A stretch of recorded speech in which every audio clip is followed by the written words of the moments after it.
Kamusta po kayo? Bago po ang lahat, first things first. Ang pagbasa mula sa aklat ni Propeta Habakuk. Hindi ba't ikaw ay walang hanggan? O Panginoong Diyos na kabanal-banalan at walang kamatayan, itinalaga mo ang mga taga-Babilonya upang kami parusahan. O batong matibay, inilagay mo sila upang kami pahirapan. Ikaw ay banal. Ayaw mong tumingin sa kasamaan. Hindi mo matatagalang tingnan ang kalikuan. Bakit mo pinapayagan ang mga taksil? Bakit mo pinababayaang apihin ang mga taong higit na matuwid kaysa kanila? Ginagawa mo ang mga tao na parang mga isda sa dagat, gaya ng mga nilikhang gumagapang na walang namamahala sa kanila. Iniahon sila sa tubig sa pamamagitan ng bingwit. Hinuhuli ng lambat at pinagsasama-sama. Pagkatapos, nagdiriwang sila at nagsasaya. Kaya't nag-aalay siya ng mga handog, maging sa kanyang lambat, at sinusuob niya ito ng mabangong kamanyang. Sapagkat dahil dito'y nakapamumuhay siyang maginhawa, at laging masagana ang kanyang pagkain. Magpapatuloy ba siyang gumamit ng tabak? At walang awang papatay habang panahon? Ako'y tatayo upang magbantay, at lalagay ako sa ibabaw ng kuta, upang marinig ko kung ano ang kanyang sasabihin sa akin, at kung ano ang isasagot niya sa aking daing. At ito ang tugon ng Panginoon: isulat mo ang pangitain, isulat mong malinaw ang mga tapyas ng bato, upang madaling mabasa at ibalita sa lahat, sapagkat hindi pa dumarating ang takdang panahon upang maganap ang pangitain. Mabilis na dumarating ang wakas. Hindi ito maliliban, ngunit tiyak na magaganap kung ito may nagtatagal. Masdan mo, ang hambog ay mabibigo sa kaniyang kapalaluan, ngunit ang matuwid ay mabubuhay sa kaniyang katapatan. Ang salita ng Diyos. Salamat sa Diyos. Noong panahon ng Propeta Habakuk, ang empero ng Babylonia ang pinakamalakas na bansa. Ginamit ng Diyos ang emperong ito upang parusahan ang ibang mga bansa. Kaya tinalo nila ang maraming mga bayan, pati na ang kaharian ng Huda.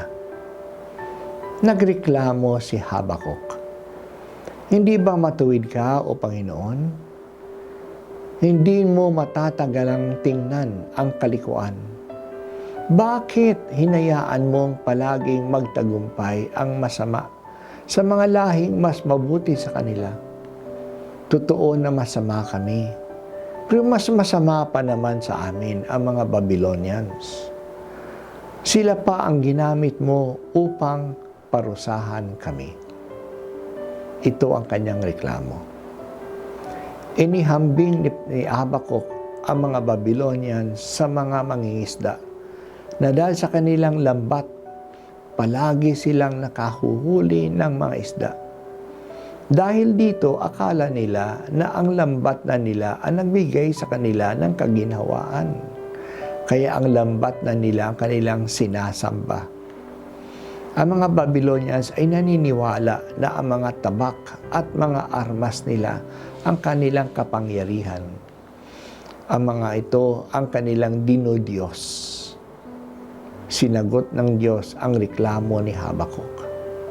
Sinabi niya na hindi ito mangyayari. Darating din ang wakas ng Babylonia. Tiyak na magaganap ito. Itaga niya ito sa bato. Manalig siya. Ang matuwid ay mabubuhay dahil sa kanyang katapatan at ang kanyang katwiran. Hindi palaging magwawagi ang mga palalo. Marami ding mga tao ang nagdududa ngayon kapag nagsisisihan sila ng mga politiko at korap na mayayaman ay palaging nananalo. Yan ang sinasabi nila. Kahit na korap, mananalo naman yan. Kasi mayaman. Nalilin lang nila ang mga tao. Nabibili na nila ang madla. Nakakalusot sila sa mga investigasyon laban sa kanila. Para silang mga untouchables. Ganon din ang mayayaman at mayayaman na bansa. Dahil sa sandata nila at sa kanilang ekonomiya, inaapi-api na lang nila ang mga taong maliliit. Yan ang nangyayari sa Palestine. Kawawa naman ang mga Palestinians. Yan ang nangyayari sa Cuba. Palagi nilang inaapi ng USA.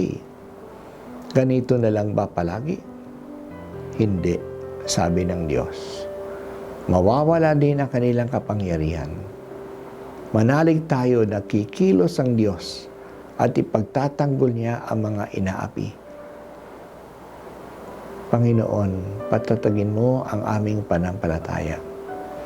Tingnan po sana namin ang mga pangyayari sa lipunan at sa mundo na may pananalig na ikaw ang may hawak ng kasaysayan. Hindi tatagal ang anumang pang-aapi sa mundo. Kikilos ka at itutuwid mo ang lahat.